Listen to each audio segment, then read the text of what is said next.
काल आता 2 दिवस झालं आम्ही रूम शिफ्टिंग करतो आहे. तर हे बघा एवढंसंच सामान अजून लावून झालं आहे. सगळं पसारा घरात तसंच आहे. आणि हा घर छोटा असल्यामुळे आम्ही कुठं काय लावून कुठं काय नाही काही सुचना गेलं आहे बघा. आता हे बेड जोडलं आहे. बेडमध्ये थोडंफार सामान ठेवलं आहे.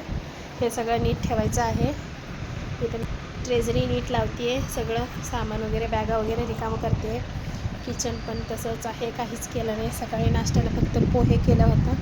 हे बघा. आणि बाहेर पण अजून एवढं सामान पडलेलं आहे. हे सगळं आज आवरायचा प्रयत्न आहे. बघू आता किती आवरतं आहे काय आवरतं आहे नंतरचा अपडेट देते मी तुम्हाला.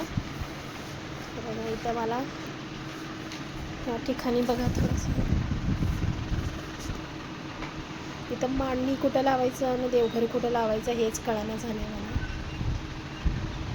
तुम्हाला जर काहीतरी आयडिया सुचलं तर मला कमेंट करून नक्की सांगा प्लीज. चला बाय बाय.